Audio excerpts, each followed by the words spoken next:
Buenas tardes con todos, es un gusto el que nos acompañen el día de hoy. Hoy llegó el After Office con la CAS hasta la provincia verde, hasta la tierrita, y vamos a conversar hoy sobre temas importantes de lo que está pasando en el país. Hoy con esta bella vista que tenemos acá atrás, que es Las Palmas acá en Esmeraldas, y sobre todo con la compañía de todos ustedes. Hoy estamos muy contentos de compartir, tenemos a dos personas fantásticas, dos representantes que además tienen una gran trayectoria en distintas áreas. Hoy nos va a estar acompañando Frickson Erazo y Verónica Cango y vamos a estar conversando con ustedes para conocerlos un poco más. Así que escúchense, fuerte aplauso. Y contarles un poco las reglas. Cada vez que alguien diga la palabra turismo, seguridad, política o cualquier mala palabra, vamos a pasar a brindar todos en conjunto y así vamos a asegurarnos que todos vayan tomando también su cervecita e ir suavizando esta conversación, ¿no es cierto? Ustedes en unos minutos también tendrán su cervecita, así que tendrán un rol doble, irla tomando y también ustedes serán los fiscalizadores de que esta regla se cumpla. Así que les invito que si esto pasa y a mí se me pasa aquí como moderador, me ayuden a recordar que es momento de brindar. Dicho esto, ahora sí quisiera comenzar porque vamos a hablar de política y siendo política la palabra, les invito primero a brindar. Salud. Salud. Salud. Y en este momento yo quisiera arrancar primero contigo, Frickson, porque yo quisiera preguntarte, todos conocemos la figura pública de quien eres y sobre todo tu talento con el balón, y aunque nunca has estado jugando por derecha, hoy te lo hemos colocado de este lado. Pero quisiera preguntarte, ¿tú qué soñabas con ser pequeño? Tú, una persona que creció en Esmeraldas, un poco, ¿qué soñabas de pequeño? ¿De dónde vienes? Cuéntanos un poquito más de ti. Bueno, primero un saludo a todos. Muchas gracias por asistir. Gracias por la pregunta, Luis. Bienvenida, Vero. Y bueno, ¿cómo comenzó todo? La verdad que nunca pensé de que Dios me iba a premiar con la dicha de poder jugar fútbol profesional. Simplemente apareció, terminé la secundaria, mi papá vivía en Quito, justamente allí él trabajaba allá, me dijo, ¿sabes qué? Ven, visítame a las vacaciones, estuve allí un rato, estaba esperando matricularme en la universidad y unos amigos llegaron de Esmeraldas, hechos los relajosos y me dijeron, ¿sabes qué? Vámonos a probarnos a todos los equipos de Quito. Y me fui a probar a Liga, Deportivo Quito, el Nacional, y en los equipos que aprobaba mi mamá me decía que no quería que estuviese en ninguno. Yo le decía, mamá, pero estoy haciendo un esfuerzo. No, pero no quiero que juegues ni en Liga, ni tampoco quiero que juegues en Deportivo Quito, ni tampoco quiero que juegues en cualquier otro club. El único club que yo quiero que tú juegues es en el Nacional. Entonces, el Nacional me dio la oportunidad y después allí fue fomentándose mi carrera. Después me tocó tomar una decisión si continuaba con mi carrera académica en la universidad o si jugaba al fútbol. En un primer momento estaba con ingeniería informática, porque yo del colegio me había graduado también en informática. Pero yo tenía que tomar una decisión, o si continuaba con el fútbol, o si es que me metía a la universidad. Entonces yo le digo, papá, ¿qué decisión tomo? Él me dijo, lo que Dios ponga en tu corazón. Y de un momento, Nacional me dio un premio por haber ganado un partido de $1,000. Y le cambié las llantas del carro a mi papá y enseguida dijo, mijo, eso es lo que Dios ha puesto en tu corazón. Tienes que definitivamente ser futbolista. Entonces, bueno, el resto es historia. Pero ahora, Vero, yo también quiero conocer un poco más de ti. ¿Tú qué soñabas cuando eras pequeña? ¿Cómo llegaste a ser desde esta Verónica pequeña que viene desde, y aquí vamos a ir hablando de eso, ¿no? Desde la provincia de Bolívar, aunque ustedes le escuchan aquí con un acento un poco costeño, que nos cuentes también cómo es que alguien que si yo te escuchara y te conociera acá y dijera como, oye, es de Bolívar, no lo sé, así que ¿por qué no nos cuentas un poco de tu vida también? Bueno, de pequeña sigo siendo pequeña, 1,50 m. Pero de pequeña yo quería ser arquitecta. Soñaba con ser arquitecta, tenía planificada mi vida siendo arquitecta. Y luego de esto, en Bolívar, en la provincia de Bolívar, es una de las provincias pequeñas del país con un índice de pobreza elevado, donde le decía a Luis, o sea, la mayoría de personas de mi generación no nacían en Bolívar, en Guaranda, porque no había las condiciones en los hospitales. La mayoría de personas iba a dar a luz en Riobamba, en Ambato, y en este caso mi mamá, que era de San José del Tambo, que es un pueblito de 2,000 habitantes, fue a Guayaquil, era la secretaria de mi papá, se conocieron y se quedaron viviendo en Guayaquil, nací en Guayaquil, Pero yo hice toda mi vida en Guaranda. Estudié el colegio en Guaranda, la universidad en Guaranda. Y cuando yo quise salir de Guaranda, del colegio, por lo general todos los de Guaranda salen a estudiar a la Universidad de Quito, a Guayaquil, a Rebamba, Ambato. Pero yo me quise quedar en la Universidad Estatal de Bolívar y fue la mejor decisión de mi vida porque fue donde fui dirigente estudiantil. Al igual que Margarita, fui presidenta de AFU, ya vamos a entrar también en ese tema, pero ahí como empezó un poco el hecho de tomar sentido de por qué. Eso no lo puso Dios en mi corazón, pero Dios me dejó otra vez en Bolívar en eso. Pero sí, yo soy nacida, parida, mejor dicho, en Guayaquil, pero vivida y criada toda la vida en Guaranda, en la provincia de Bolívar. Mi uniforme de parada de colegio era con poncho. Tú te fuiste probando, llegaste al Nacional, Dios te puso en el camino del fútbol. Más que Dios, mi papá siempre. Recordamos con cariño tu paso por la selección, además tu destreza en el fútbol. Pero aquí yo voy a saltar y poner la cosa por delante, ¿no es cierto? De repente comenzamos a escuchar un Frickson Erazo gobernador, después de un Frickson Erazo en la política. ¿Cómo fue este salto de la política al fútbol? Siempre me gustó jugar limpio. Pienso que el juego limpio es uno de los principales principios que tiene uno como deportista. La competencia, el trabajo en equipo. Y cuando yo venía a Esmeraldas, porque Dios me dio la posibilidad de viajar por el mundo, siempre veía que Esmeraldas estaba igual. Yo me iba 2 años, regresaba, Esmeraldas estaba igual. Iba otra vez, venía, otra vez estaba peor que como la había visitado la última vez que había llegado. Entonces, allí fue cuando una vez se me ocurrió y dije, bueno, ¿qué puedo hacer? No puedo solamente ir métele un gol a la pobreza todos los años en diciembre, donde regalábamos juguetes, caramelos, canastas navideñas, a los niños, agasajos. Sabía que tenía que hacer algo más. Entonces se me ocurrió la idea de comenzar a pensar en mi retiro del fútbol, porque cuando yo era futbolista profesional, yo tuve problemas en Barcelona porque no me dejaban estudiar. O sea, yo terminaba el entrenamiento y enseguida quería salir corriendo a la universidad y un día vino Guillermo Almada y me dice, a ti quien te paga es Barcelona, no la universidad. Yo le dije, profe, discúlpeme, pero yo también veo la necesidad de prepararme. Entonces él me dijo, decide o Barcelona o tu universidad. El resto es historia. Finalmente estoy a poco de recibirme como abogado. Pienso que tomé la mejor decisión de mi vida. Mi familia obviamente no sabía esto a la interna, pero pienso que fue una decisión valiente, porque imagínate, estás ganando los 10,000, 15,000, 20,000 dólares al mes y entonces cualquiera se volvería loco. Pero yo dije, no, yo tengo que hacer algo por Esmeraldas y no puedo llegar simplemente con un discurso de que yo quiero a Esmeraldas, pero no sé cómo voy a hacer o incurrir en su transformación. Entonces allí comencé a hacer política, comencé a estudiar Derecho, comencé a prepararme también. Tuve la oportunidad justamente de la Cátedra de Adenauer, que me permitió conocer un poco más con respecto a administración pública, proyectos de inversión pública, de gestión pública. Berito, que ha sido una gran mentora también, fue mi jefa prácticamente en el MIES como viceministra. Y allí conocí muchísimas cosas. A mí me parece fantástico. Y voy a volver a estos temas, lo voy a dejar en stand-by. Pero volveremos a ese tema porque quedamos aquí contigo, Vero, que nos hablaste que comenzaste tu vida como dirigente estudiantil. Acá la mencionabas a Margarita. Y yo más bien quiero hacerte esta pregunta, porque en algún momento en mi vida yo pasé por la política estudiantil, pero no necesariamente terminas en la política nacional. En tu caso, tú diste un salto de la política estudiantil a la política nacional. Ejerciste funciones como viceministra de Inclusión Social. Mira, es chistoso porque todo el mundo me decía que tenía que ser abogada y terminé siendo ingeniera en sistemas.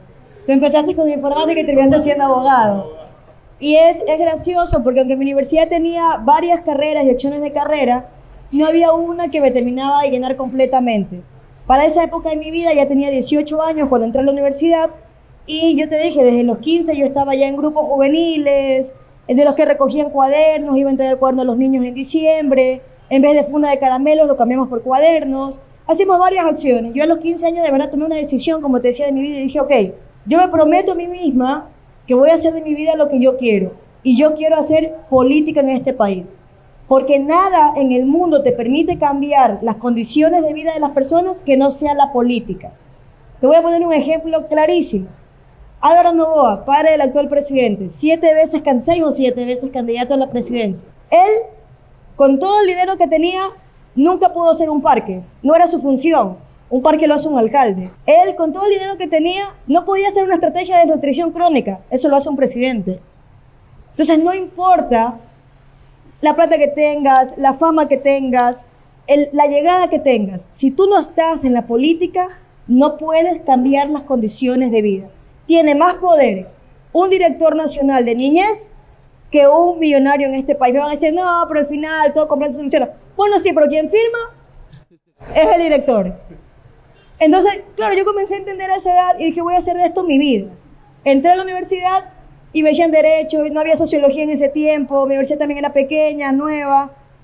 Entré en ingeniería en sistemas, ¿por qué? Porque la malla curricular de ingeniería en sistemas anterior, y ahí los ingenieros viejos de mi época me van a dar la razón, no era muy enfocada al tema informático, era más enfocado a la teoría del sistema. La teoría del sistema, ¿qué te dice? Soluciona pequeños problemas para solucionar un gran problema. Cuando tú le sacas un carro, para que el carro funcione, necesitas llantas, hay un sistema de llantaje.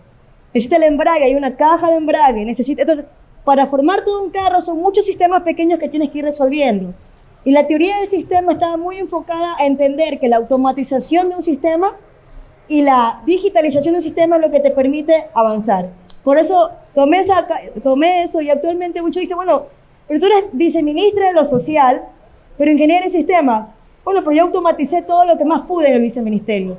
Todo lo que más pude. Ya, la asistencia a los niños se dejó de tomar en papel. Nosotros nos fuimos dejando un sistema que incluso reconocía con inteligencia artificial el rostro del niño para que se tome la asistencia. Yo te voy a contar que yo quiero un país con gente que creen que lo puede cambiar y crea que podemos estar en un mejor momento, que está convencida que pese a lo difícil de lo que estamos viviendo, vamos a estar mejor. Y tú mencionaste valores importantes del fútbol. Tú mencionaste el juego limpio, que a mí es un concepto que me encanta. Y además la competitividad, el compañerismo. Y voy a recordar tal vez de esas épocas tuyas en el fútbol. Cuando uno entra después de un primer medio tiempo en el que uno le está yendo mal, uno va abajo, entra a camerinos y de alguna forma uno tiene que lograr motivar a sus compañeros para salir al empate y a darle la vuelta al resultado, ¿cierto? Yo siento que el Ecuador está en ese momento. Siento que estamos a medio tiempo, siento que está un gol adelante probablemente las economías criminales, los grupos criminales, y necesitamos motivarnos para salir al segundo tiempo y darle la vuelta al tablero. ¿Tú cómo piensas que podríamos hacer eso? Mira, qué hermosa pregunta. Me encanta esa pregunta. Yo hace pocos días estuve en la unidad educativa Luz y Libertad. De los principios en los cuales se maneja esta unidad educativa, hay uno que me encantó y se llama la milla extra. En los segundos tiempos, cuando el resultado no es favorable y vas perdiendo, yo recuerdo que íbamos perdiendo, si mal no recuerdo, contra Colombia 1-0 en las eliminatorias al Mundial de 2014, nosotros no sabíamos cómo lograr virar el marcador. Y ahí nos dijimos, si es que nosotros simplemente vamos a jugar con el 100% de nuestras energías, Colombia nos va a meter otro gol. Necesitamos jugar con el 101% para que Colombia aquí siga con ese 100% y nosotros tratar de al menos empatar el partido. La historia fue que terminamos empatando el partido y eso nos ubicó en zona de clasificación. Entonces, dirigido esto a la política, y por eso lo relaciono, utilizo mucha metáfora en el deporte, porque esa milla extra nos falta a los esmeraldeños. Tenemos que hacer algo diferente, o sea, tenemos que comenzar a creer que existe una esperanza, que hay una generación nueva que quiere un cambio, una transformación, y que esa transformación trascienda a los partidos políticos, trascienda a las autoridades, trascienda a los gobiernos, porque es la única forma.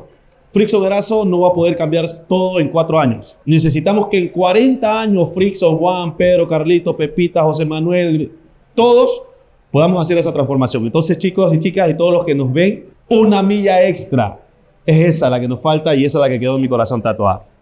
Y a mí me encanta este concepto de la milla extra porque además también lo he escuchado de ti. Y voy a volver aquí, voy a conectar la conversación de esta milla extra, porque justamente estos días estuvimos dando unas charlas en colegios de aquí alrededor de Esmeraldas, y quien nos acompaña aquí, parte del equipo, que era Guasho, él daba esta explicación de el éxito mal administrado es fracaso, pero administrar la crisis es una oportunidad de éxito.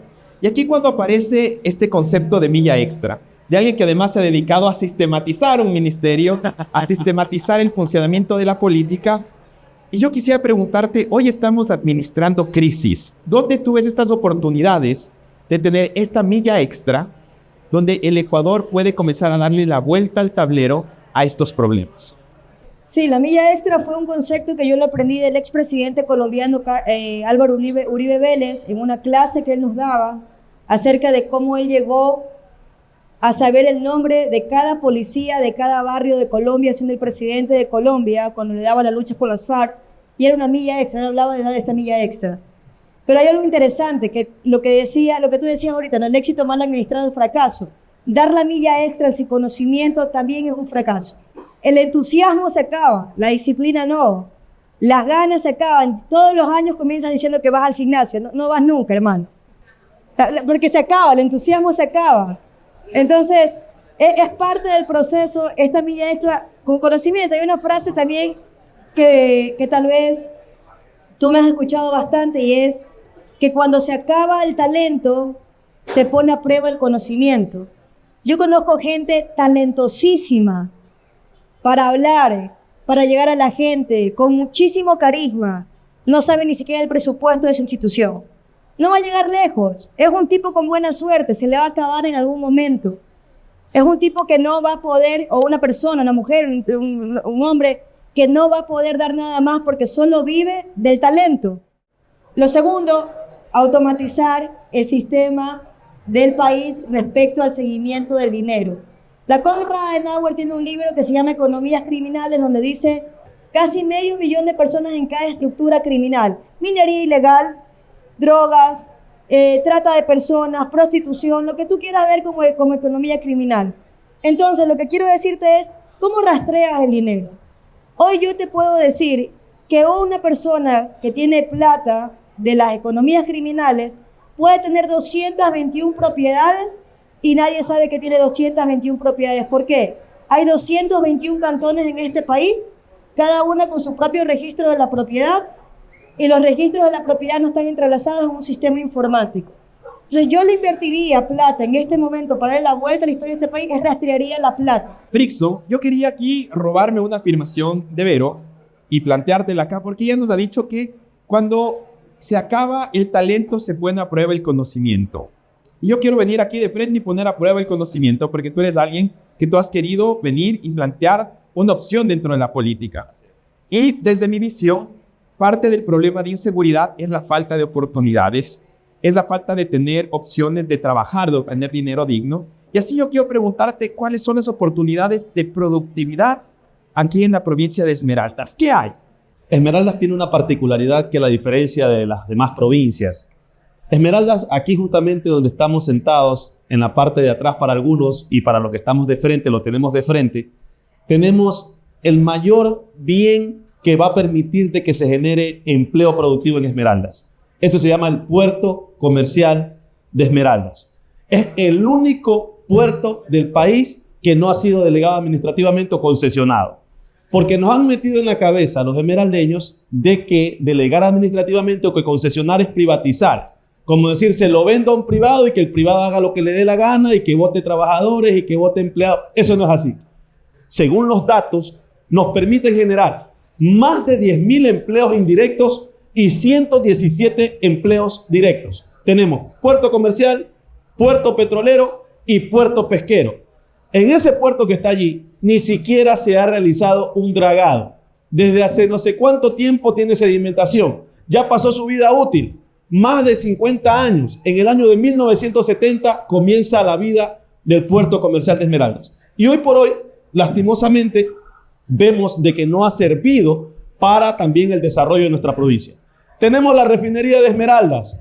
Aporta con 174 millones de dólares al erario nacional anualmente.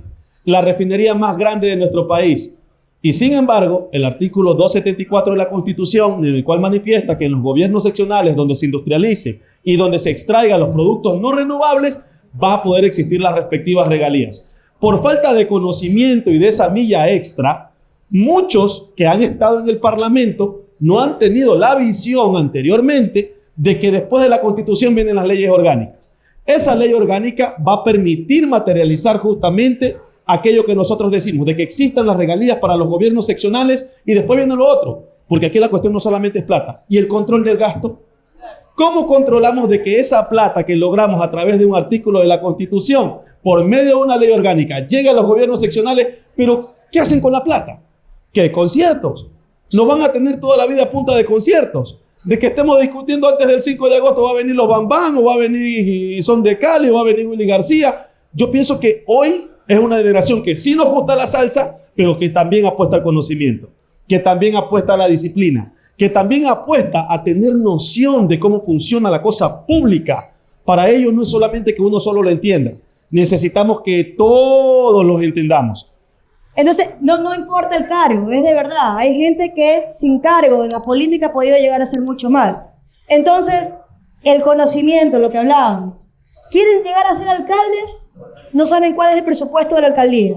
Tienes que llegar con las capacidades necesarias. Y para esto necesitas un equipo importante. Y aquí quiero ser claro. Todo el mundo siempre lo pasan maltratando al servidor público. Pero el servidor público es bien maltratado. El servidor público tiene el mismo sueldo hace 10 años atrás, más o menos. Y no tiene que ver con un tema de sueldo, tiene que ver, pero ya un sueldo y va al distrito de su provincia, hasta el conserje le quiere cobrar para meterle un trámite. Mete una denuncia, lo extorsionan por otro lado. Y no es extorsión de que te piden plata a una persona de una... El de ahí mismo, el de la ventanilla, o sea, lo que te quiero decir es que el servidor público de este país, y el servidor público que es honesto, le compran la renuncia y lo quieren sacar de la jugada. Y algunos dicen, bueno, está bien, me jubilo, pero otros dicen que no. Entonces, la profesionalización de la política tiene que ir de la mano de todos estos elementos. Primero, de la gente que quiere saber que quiere hacer política. Segundo, la inteligencia emocional necesaria. Tercero, el conocimiento para saberlo todo y entenderlo todo. Porque si tú no lo sabes, no te quiero decir que es un saberlo todo, pero al menos saber un poquito. Un concepto fundamental de esto es cómo son fuegos que prenden otros fuegos, cómo son políticos que inspiran otros políticos, cómo inspiramos del cambio y convencemos y nos convencemos de que somos capaces de generar un cambio. Y aquí tú has dicho algo importante, porque este es el nuevo paradigma del liderazgo, ¿no es cierto? Una cosa es ser autoridad, otra cosa es ser líder. Una cosa es por circunstancias momentáneas tener autoridad y otra es poder inspirar a la gente y convencer a los demás de poder generar cambios. Esto creo que es importantísimo. Yo quiero ahora dar un paso más atrás porque yo creo que hay un tema importante y es que a veces comenzamos a pensar que los políticos dejan de ser seres humanos y no tienen miedo, no tienen buenos días, no tienen malos días.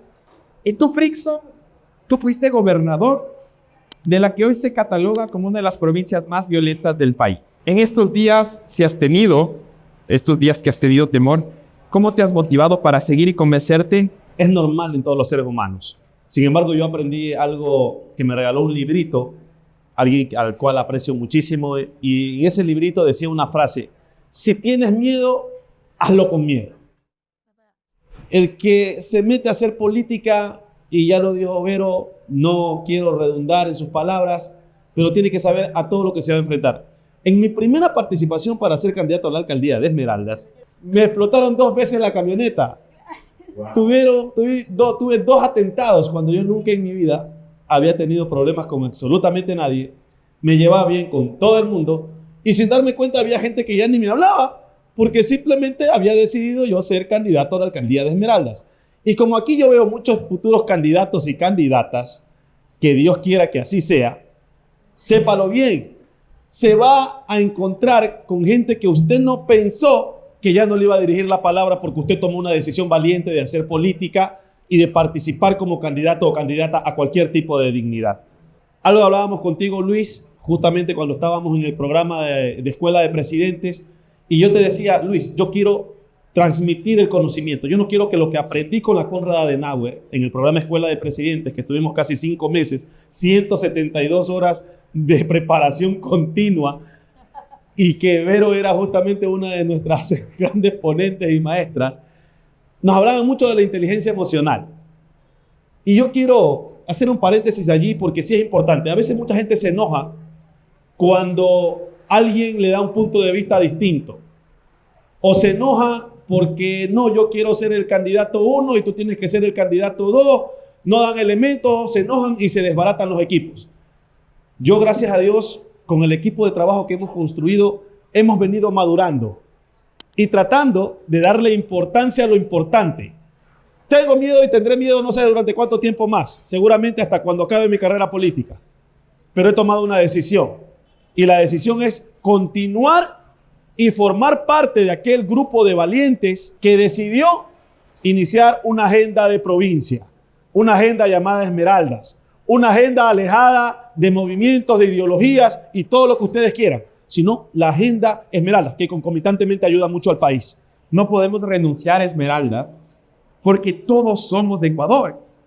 Y creo que ponerse la tricolor, en el buen sentido, es reconocer la diversidad en el territorio y reconocer que hay diferentes problemáticas en el país y que tenemos todos que poner el hombro para salir adelante. Y aquí yo solo quiero dejar un tema antes de dejarte ir y volver con Vero, y es que tú has hablado de disciplina y algo que a mí me encantó que tú dijiste, aquí no porque llegaste primero tienes más derechos, sino es quien lo va a hacer mejor, quien tiene las mayores capacidades o aptitudes para mejorar las cosas. Si vamos a una metáfora histórica, por ejemplo, las personas que construyeron catedral, quien comenzó esa construcción, por ejemplo, la Basílica del Voto Nacional, para quienes han visitado Quito, quien comenzó, vio la basílica en un placo. Probablemente comenzó a sentar las bases, comenzó a construir los primeros muros. Mucho tiempo se paró la construcción porque no había plata, después volvieron y se demoró decenas de años en que se acabe de construir. Tú estás consciente que es medio así la cosa, Carlos, ¿cierto? Como si tú arrancas algo, Friso, muy probablemente no vas a ver este cambio total. ¿Tú estás consciente de que esto es así o cómo lo ves tú? Mira, una cosa que ha pasado aquí en Esmeraldas es que a nuestros jóvenes, cuando quieren formar parte de alguna organización política, les dicen a la cola, vaya a la cola. No ven el talento, no ven su potencial, no ven cuánto puede aportar a la construcción de esa visión, de ese cambio, de ese futuro que todos anhelamos. Quien más aporta, quien más se esfuerza, independientemente del lugar en el que llegó, lo que importa es que está aportando a la construcción de esa visión de país, a la construcción de esa visión de provincia. Todos quieren cambio. La pregunta es, ¿cómo? ¿Con quién? Y uno solo no lo va a poder hacer. Estoy dispuesto conjuntamente con mi equipo y los que se sumen a sentar las bases. Seguramente quienes se tomen la foto del periódico del día lunes no seremos nosotros y estoy dispuesto a eso. Pero cuando venga mi Esmeraldas y ver cómo ha cambiado, cómo está nuestro puerto, nuestra refinería, cómo están nuestras vías de primer orden, de segundo orden, cómo está la Universidad Técnica Luis Vargas Torres, cómo está la Universidad Católica, cómo están nuestros centros de estudio, cómo está el MIES, cómo está la gobernación, cómo está la sociedad en general, yo ese día diré, Dios mío, aquel propósito que tú pusiste en mi corazón finalmente se ha cumplido. Ustedes levantan la mano, se van a acercar y van a poder realizar preguntas. Muy buenas noches con todos. Mi nombre es Capitu Tenorio, soy activista social política, también representante estudiantil del Consejo Superior Universitario en la única universidad pública de la provincia. Entonces, creo que Verónica o usted lo mencionaba sobre las regalías para Esmeraldas. Es un tema muy delicado que sé que se está trabajando. Pero creo que usted que va a la asamblea debería tomar continuidad de ese proyecto y hacerle seguimiento y fiscalizarlo. Porque no solo se trata de que el recurso llegue a los gobiernos autónomos descentralizados. Sí, el recurso por parte de las regalías petroleras de Esmeraldas va a llegar al municipio de Esmeraldas. Y luego, ¿qué se va a hacer con ese recurso que llega al municipio de Esmeraldas? Entonces, en su trabajo como asambleísta, sí está el fiscalizar ese tipo de recursos y me gustaría que a más de todo ello me diga cómo lo va a hacer. Con esto, ahora sí volver de nuevo a las preguntas. Voy a comenzar contigo, Frickson. Bueno, pienso que desde la asamblea se pueden hacer muchísimas cosas. Pienso que no hay que estar creando más leyes de las que ya existen. Porque inclusive las que existen no se las aplica. Para que se pueda concesionar el puerto que va a generar los empleos que mencioné anteriormente, 10.000 indirectos y más de 147 directos, es necesario de poder dotar de seguridad jurídica justamente a esos organismos internacionales o a esas empresas privadas internacionales. Pero no lo van a hacer si es que en el Ecuador no existe esa seguridad jurídica. ¿Cómo lo logramos? A través de que se permita de que el CIADI, que es el Centro Internacional de Arreglo de Diferencias Relativas a Inversiones, por fin pueda permitir de que entre un privado y el Estado, si es que existe algún tipo de divergencia, se pueda llegar a una solución sin que el Estado, en este caso, tenga la facultad de decir, termino unilateralmente porque me da la gana. Necesitamos de un arbitraje internacional para que llegue la inversión y de esa forma concesionar el puerto de Esmeraldas, delegarlo administrativamente, y eso se logra a través de un código normativo que esté en armonía justamente con lo que el pueblo de Esmeraldas está demandando. Sé que el asambleísta no da empleo, pero sí genera las reglas del juego para dar empleo. Y es allí donde se genera esta propuesta que yo también estoy muy de acuerdo. Yo sí creo en el trabajo por horas. Yo, Frickson Erazo, creo en el trabajo por horas y lo voy a decir por qué. Creo en el trabajo por horas primero porque como estamos no estamos bien. En Esmeraldas no hay dinamismo económico. Entonces, si logramos de que nos sentemos en una mesa, la empresa privada, representante de las personas que no tienen empleo, conjuntamente con el órgano rector, que vendría a ser el Ministerio del Trabajo, para poder establecer cuánto que va a costar la hora. Porque lastimosamente en la consulta popular que pasó, decían hoy era un valor la hora, al otro día decían cuál era el otro valor. Y después pasado mañana cuánto era el otro valor. Entonces comenzó a confundir a la juventud, pues. No es que la gente no sabía qué es que mismo pasaba. Y esto sin restricción de derechos. 13º, 14º y todos los derechos que están reglados por el mismo Código del Trabajo. Entonces aquí no estamos inventando nada. Desde la Asamblea sí generamos las reglas del juego. Hay que quitarle la plata a los partidos políticos para que hagan campaña. ¿Han visto la propaganda de que desde la próxima elección el CNE le va a retirar el fondo partidario de los partidos para que los partidos vean de dónde se sacan plata para hacer política? El fondo partidario, el deber ser del fondo partidario de un partido es que todos tengan igualdad de condiciones en el momento de participar en política. ¿Que esto se respeta? No, por supuesto que no se respeta. Evidentemente, quien tiene más plata es el que hace más campaña. Pero eso es falta de control. Pero porque hay una falta de control ineficiente, no significa que cambien las reglas del juego. Cambiar las reglas del juego es que no tienes conciencia de por qué pasó lo que pasó, pues. Es que el Ecuador es un país que no sirve. Eliminemos al Ecuador, pues no vamos a ser parte de Perú y de Colombia, pues. No, la Gran Colombia, no, pues. ¿Por qué somos país? ¿Por qué somos república? ¿Por qué pasó lo que pasó? ¿Por qué inició el fondo partidario cuando inició? Para que nadie con una billetera más grande haga mayor campaña política que otros.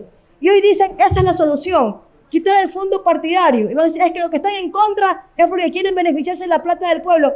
¿Saben lo que pasa? Es que el que tiene plata tiene chance, pues. Porque los que no tenemos, o cuando ustedes quieran ser presidentes, ¿qué? ¿Cuánto le va a financiar la campaña? No, porque usted nadie le va a financiar la campaña, hermano. La campaña se financia también por gran parte por el fondo partidario que existe para los partidos políticos. Para que gente normal, común, nosotros, los que nos ha costado estudiar, salir a la ciudad, hacer cosas, tengamos una oportunidad en la política. Porque entonces, si no pasa eso, cualquiera con plata nos va a gobernar toda la vida. No está mal, que por cierto no está mal. Lo que estoy diciendo es que cualquiera que no tenga plata, en tal caso, no va a tener nunca la posibilidad de hacer política.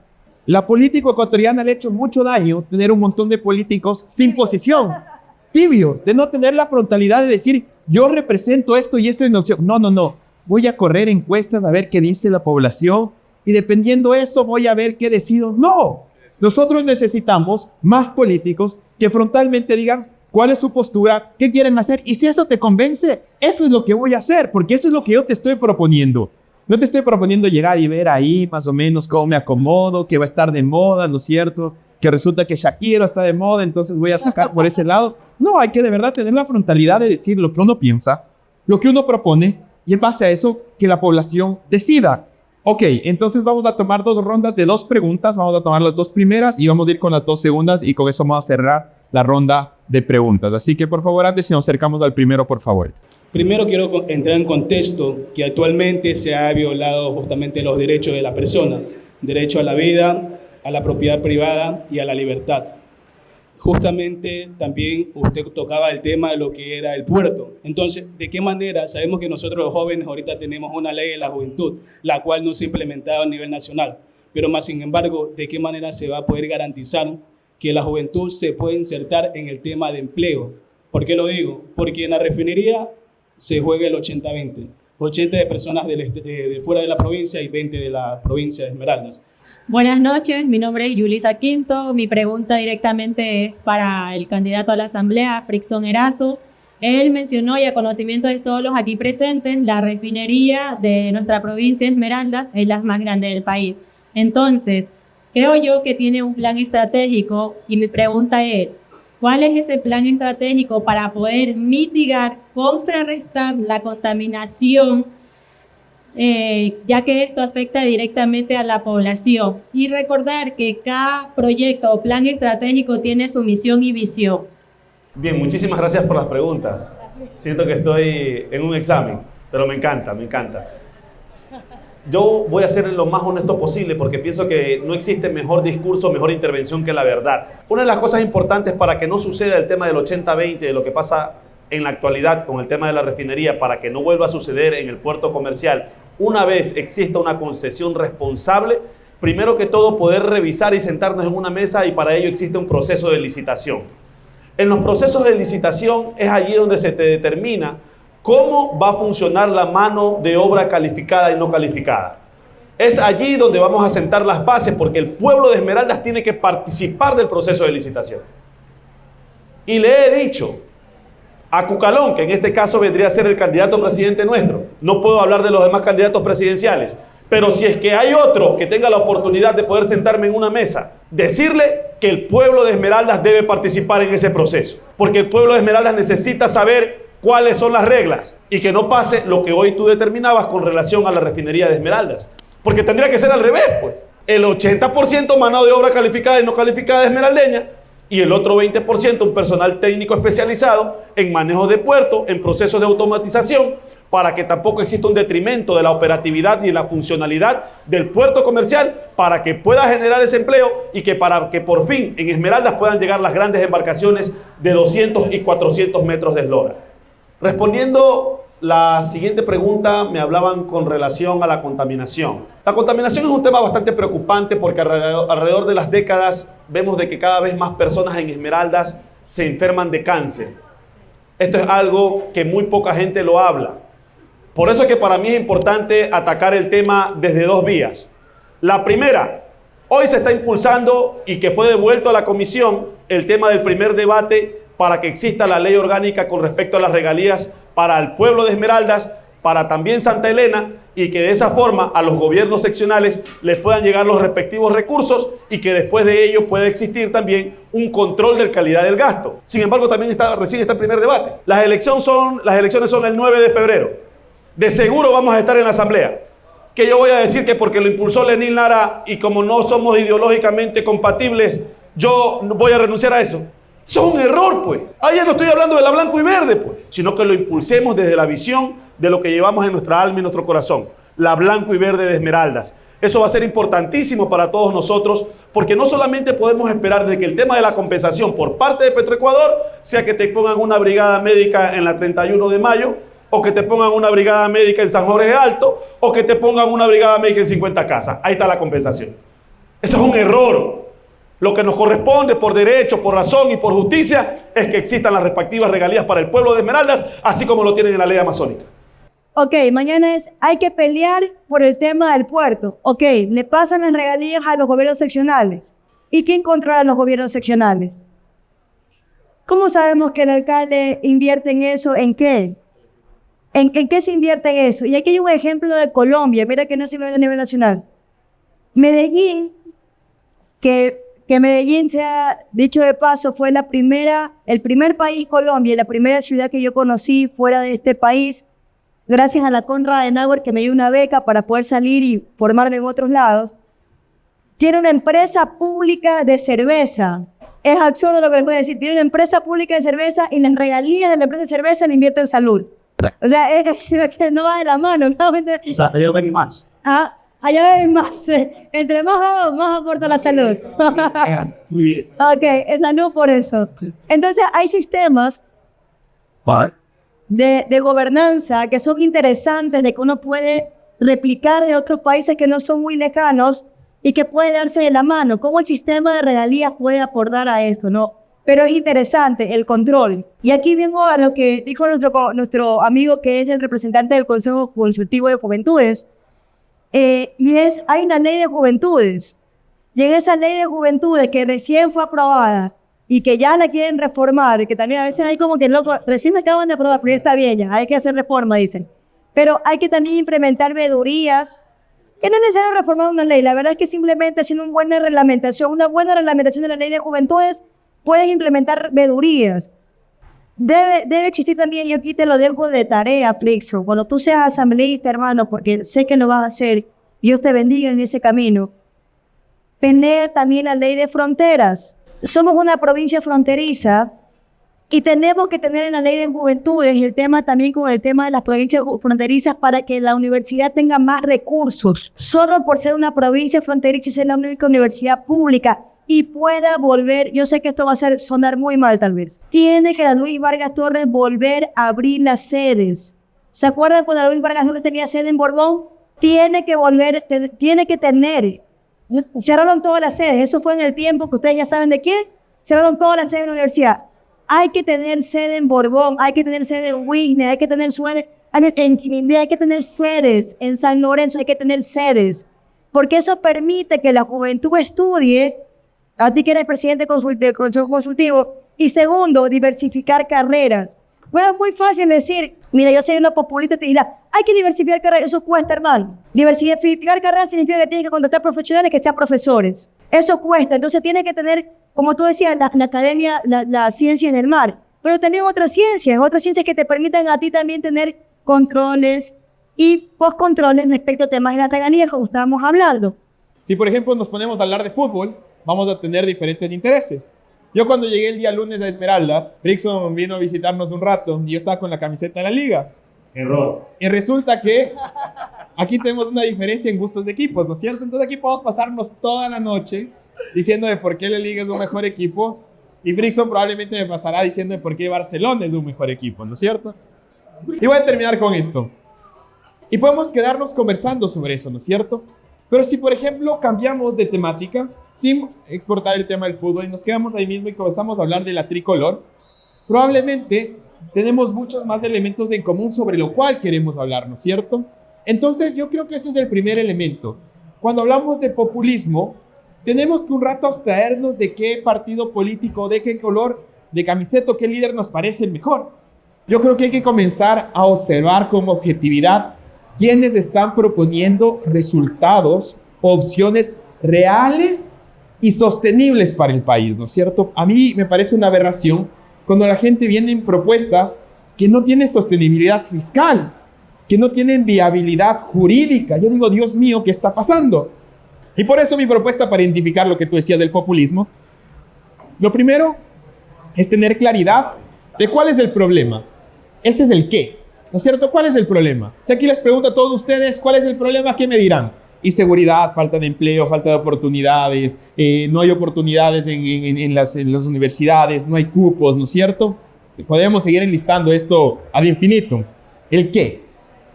Después hay que preguntarnos de ese qué, el cómo, ¿no es cierto? Yo puedo decir cuál es el problema, la inseguridad. Ya, chévere. ¿Cómo se soluciona la inseguridad? La ruta. Ahí hay una pregunta mucho más profunda. ¿Cómo vamos a hacer? Con visión crítica. Si alguien viene y nos dice, vamos aquí a llenarles de balas a los policías y militares hasta los dientes y vamos a salir adelante, yo me preguntaría profundamente si esa es la solución real, ¿no es cierto? Es un problema de varias fuentes la inseguridad, ¿no es cierto? Nombramos unas pocas por ser, ahora se nombró la minería ilegal, se nombró la trata de personas, se nombró el narcotráfico, la falta de oportunidades, ¿no es cierto? Por nombrar unas pocas. ¿Cómo? Como vivimos un país que no abundan los recursos económicos, sino que hay que administrar la escasez, hay que preguntarnos con qué plata se va a hacer esto, ¿no es cierto? Y ahí viene el tema de la sostenibilidad fiscal. ¿Se puede financiar las cosas con préstamos? Sí, pero hay que saber que eso hay que pagarle a la vuelta de la esquina. Sí. Y si se va a pagar a la vuelta de la esquina, ¿cómo? ¿Con qué? ¿De qué forma?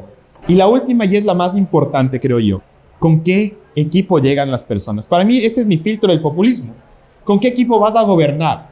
Porque si tú me dices que tienes que llegar a gobernar y todo tu entorno, pese a que tú seas una persona talentosa, son una bola de ratas, yo me preguntaría en realidad qué tanto vas a llegar. Porque yo creo que hay que arrancarnos una idea de la cabeza. Y de nuevo, es que una sola persona, un solo presidente, por fantástico que sea, no va a cambiar el país. Una sola persona no va a cambiar el país. Pero patriotas honestos que quieran poner el hombre entendiendo que el servicio público es una conscripción cívica y no es un espacio para entrar a enriquecerse, son pocos. Y para esto es un reto inmenso. Y eso se necesita de todos ustedes. Y con esto voy a entrar a la parte final. Y quiero comenzar contigo, Frickson, después voy a venir contigo, Vero. Y voy a pedirte a ti, te voy a agregar una pregunta. Y además que le puedas sumar un mensaje de cierre. Y es, Frickson, si tú pudieras volver a nacer en alguna provincia, sabiendo las dificultades que vive Esmeraldas, ¿tú volverías a escoger aquí? Definitivamente que volvería a escoger nacer en Esmeraldas. Es más, yo tuve la oportunidad para quedarme viviendo en el exterior. Decidí volver a Esmeraldas y creo que es la mejor decisión que he tomado. Porque cuando uno está lejos de la tierrita, no sé, pero te pica un bichito de querer volver, de querer estar allí, de comer tu tapao, tu encocao con la gente de tu barrio, en la esquina, venir a Las Palmas y al centro. O sea, no sé si les pasa al resto, pero a mí me ha pasado durante casi 15 años de carrera. Viví mucho tiempo en el exterior y muchos dirán, oye, qué rico vivir en Río de Janeiro, pero definitivamente me gusta más vivir cerca de donde están mis amigos y no me arrepiento de haber tomado la decisión que tomé.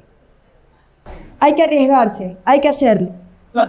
Búsquense los espacios necesarios, postulen, aunque le digan que no, ustedes creen que a mí, Verónica, está yendo, bueno, ahora evidentemente nadie me dice que no, pero a mí pues, también me han rechazado algunas becas ahí cuando era más joven. Para el mensaje final, decirte, Frickson, que el camino te va a llevar donde te tenga que llevar. Siempre piensa que capaz, si no fuiste alcalde, es tal vez para ser asambleísta, hermano. Y te digo algo, si el camino no te lleva a la asamblea, puede ser que Dios te esté preparando para ser presidente. Y eso también es algo que hay que valorar y ser importante.